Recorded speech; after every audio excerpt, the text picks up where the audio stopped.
Hello નમસ્કાર વિદ્યાર્થી મિત્રો, ગુજરાત એજ્યુકેશન યુટ્યુબ ચેનલ પર આપ સર્વનું હાર્દિક સ્વાગત છે। તો વિદ્યાર્થી મિત્રો, આજના વિડીયોની અંદર આપણે વાત કરવાના છે ધોરણ 9 વિષય છે વિજ્ઞાન, અને તેમાં ગાલા પ્રયોગ પોથીમાંથી પ્રયોગ નંબર 8નું સંપૂર્ણ સોલ્યુશન આપણે જોવાના છે। તો આ વિડીયોને અંત સુધી જોવાનું ભૂલતા નહીં। બીજું કે ચેનલ ઉપર જો પ્રથમ વખત આવેલા હો તો ચેનલને સબસ્ક્રાઈબ કરજો અને આ વિડીયોની લિંકને જરૂરથી તમારા મિત્રો સુધી શેર કરજો। તો આપણે શરૂઆત કરીએ પ્રયોગ નંબર 8।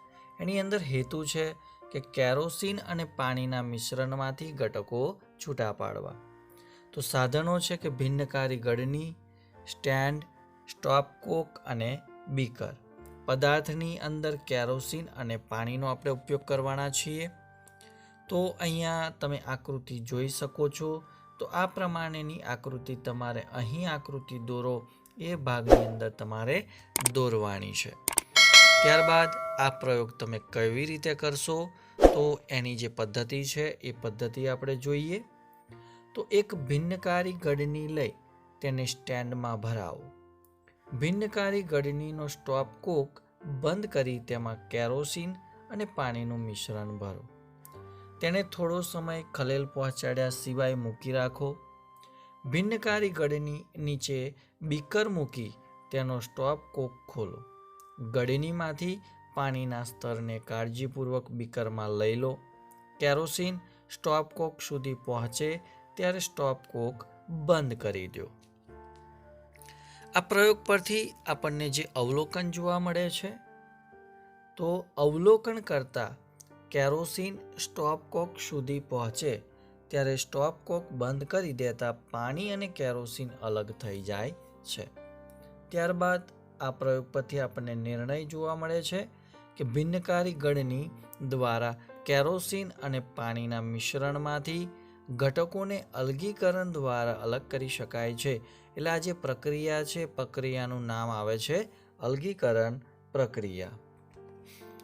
ત્યારબાદ આ પ્રયોગ આધારિત જ્ઞાન ચકાસણીના કેટલાક પ્રશ્નો જોઈ લઈએ।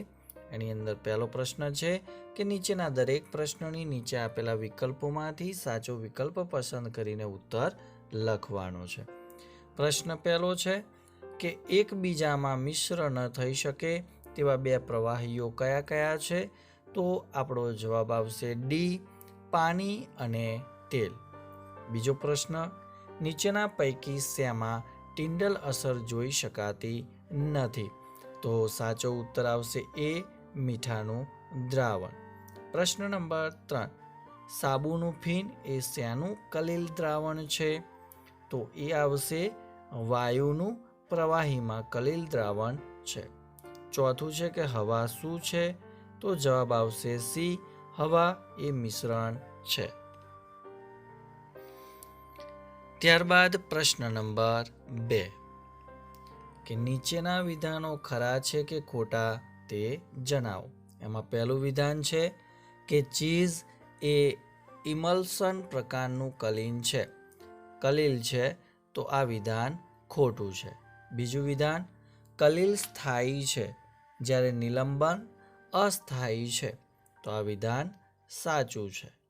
ત્રીજું વિધાન, પિત્તળ તાંબા અને જસતનું સંયોજન છે, તો આ વિધાન ખોટું છે।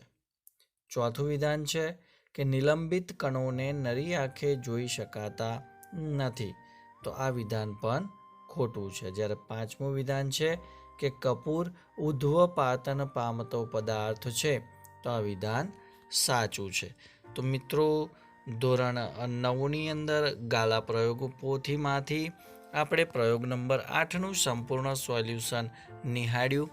તો ચોક્કસથી આ વિડીયો તમને ગમ્યો જ હશે, તો વિડીયોને લાઈક કરજો, આ વિડીયોની લિંકને તમારા અન્ય મિત્રો સુધી શેર કરજો, અને ચેનલ ઉપર જો પ્રથમ વખત આવેલા હો તો ચેનલને જરૂરથી સબસ્ક્રાઈબ કરી દેજો અને બાજુમાં આપેલ બેલને પ્રેસ કરી દેજો, જેથી ધોરણ 9ની અંદર તમામ વિષયના જે વિડીયો છે એ વિડીયોની નોટિફિકેશન સૌપ્રથમ તમારા સુધી ઝડપથી અને સૌપ્રથમ પહોંચતી રહે। તો નેક્સ્ટ વિડીયોની અંદર આપણે આગળનો જે પ્રયોગ છે તેની સંપૂર્ણ સમજૂતી સાથે મળીશું। ત્યાં સુધી જય હિન્દ, જય ભારત.